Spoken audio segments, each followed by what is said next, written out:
Digníssimos, tudo bem com vocês? Então tá bom, vamos falar um pouquinho mais de gramática normativa? Muito bem.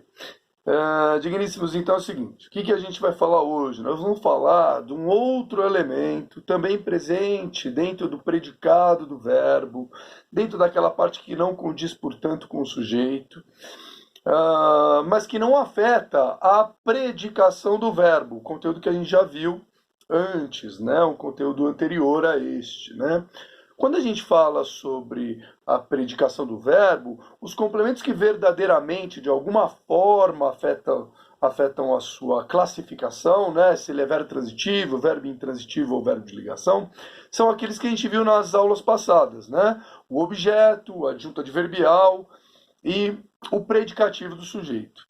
No entanto, existe um outro elemento que também é partícipe, né, do predicado, também trabalha em função do verbo, mas que não colabora para que o verbo seja predicado, né, tenha uma certa transitividade.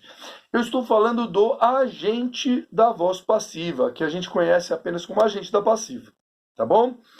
Sobre ele, o que a gente precisa saber? A gente precisa saber algumas coisinhas importantes. A primeira delas é que ele só pode estar em voz passiva. Então, para falar sobre o agente da passiva, ou ainda identificar a agente da passiva dentro dos contextos de que ele faz parte, eu preciso primeiro reconhecer que o enunciado ofertado pelo examinador é um enunciado que está apresentado sob voz passiva. Pô, Edgard, mas e aí?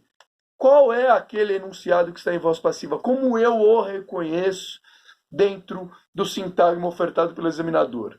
Vamos lá. A voz passiva do verbo se dá sempre que e somente se, né, o sujeito oracional, o sujeito da oração, sofrer a ação do verbo. Por exemplo, né?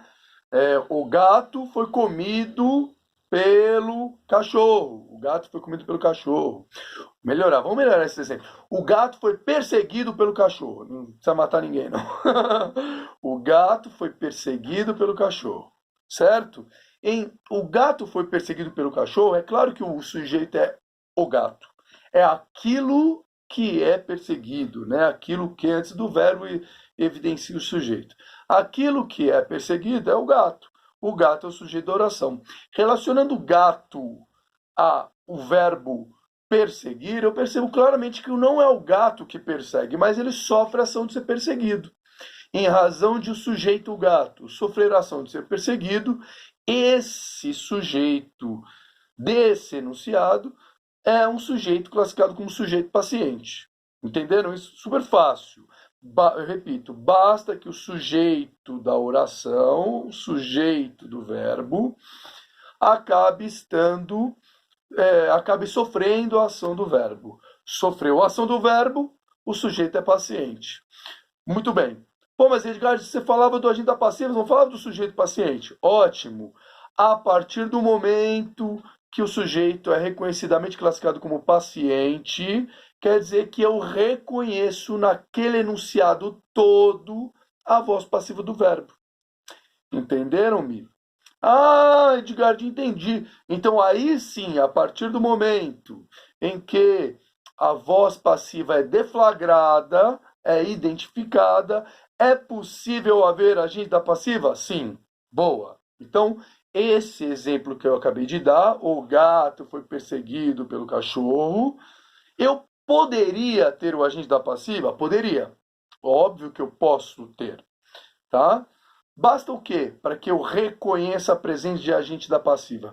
Eu, que eu que eu identifique uma expressãozinha preposicionada, tá bom? Expressão preposicionada e responsável por executar a ação do verbo. Então, o agente da passiva, primeiro, vamos recapitular, vamos retomar. Está presente na voz passiva do verbo, né? Aquela cujo sujeito sofre ação do verbo. Segundo, tem que estar preposicionado, né? Vejam que eu falei, tem que estar preposicionado. Não interessa a preposição, tem que estar preposicionado. Pode ser o por, o pelo, pode ser o de, o pela, o pelos, tanto, preposicionado. E também tem que executar a ação do verbo. Então, essas três características, né? Na voz passiva, com sujeito paciente, uma expressão preposicionada e responsável por executar a ação do verbo, é que farão, essas três características, é que farão com que haja agente da passiva. Entenderam, me? Edgard, então, pelo cachorro, pode vir a ser o agente da passiva, não é verdade? Pode, pode.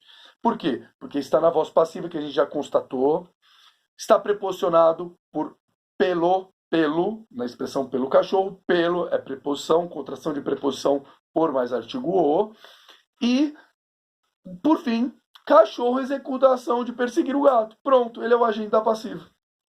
Entenderam-me?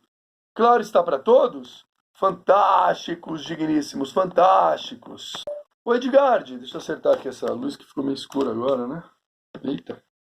O Edgard, quer dizer que o agente da passiva até estará preposicionado tal qual o objeto indireto? Sim, sem dúvida. Tal qual pode ser preposicionado o adjunto adverbial? Sim, sem dúvida alguma, né? Então, necessariamente, não basta que eu fique buscando aí elementos preposicionados. Agora melhorou, ficou mais visível, mais claro. Preposicionados apenas, eu preciso interligar essas características, tá? Esses são os cuidados, ou esse é um cuidado que eu preciso sempre tomar. Não adianta virar para o verbo fazer perguntinha, isso é bobagem, tá? Até porque há alguns agentes algumas formas de agente da passiva que, dependendo do contexto, podem estar preposicionados com preposições que mais habitualmente estão relacionadas ao objeto indireto. Como é, por exemplo, o caso da preposição de. Olha só o exemplo que eu vou dar para vocês. No outro exemplo agora essa terra se habita de gente muito competente. Essa terra se habita de gente muito competente. Perceberam? Registrem aí, ó. Essa terra se habita de gente muito competente. Muito bem.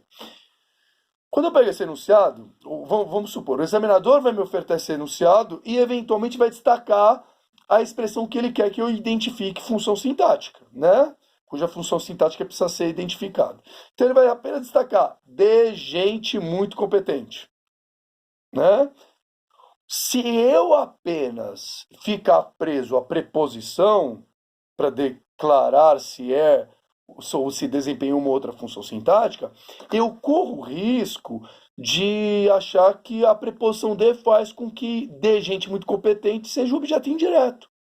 Quando, na verdade, eu preciso primeiro me lembrar de que os enunciados cujo sujeito sofre ação do verbo é exemplo de enunciado na voz passiva, e nesse tipo de enunciado, é possível haver o agente da passiva. Quem que é o agente da passiva?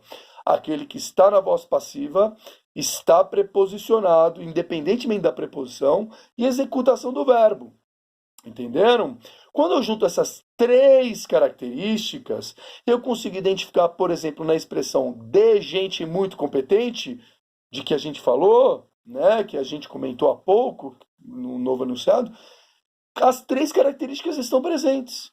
Então, mesmo preposicionado por uma preposição que habitualmente é preposição de objeto indireto, aí tudo que ela não faz é identificar para essa expressão a função de objeto indireto. Como gente muito competente, está na voz passiva, já que a terra sofre a ação de ser habitada. Sujeito paciente, voz passiva. Já que de gente muito competente está preposicionado, segunda característica, né?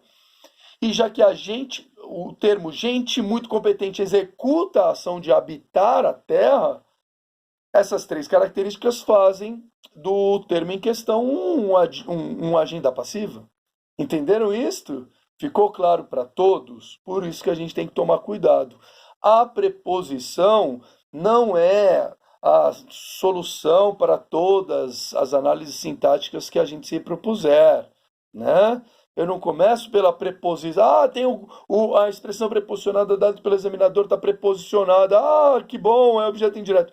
Não necessariamente, não sempre. Tome cuidado, porque o examinador sabe que a gente vem com algumas ideias fixas, do fundamental e também do médio.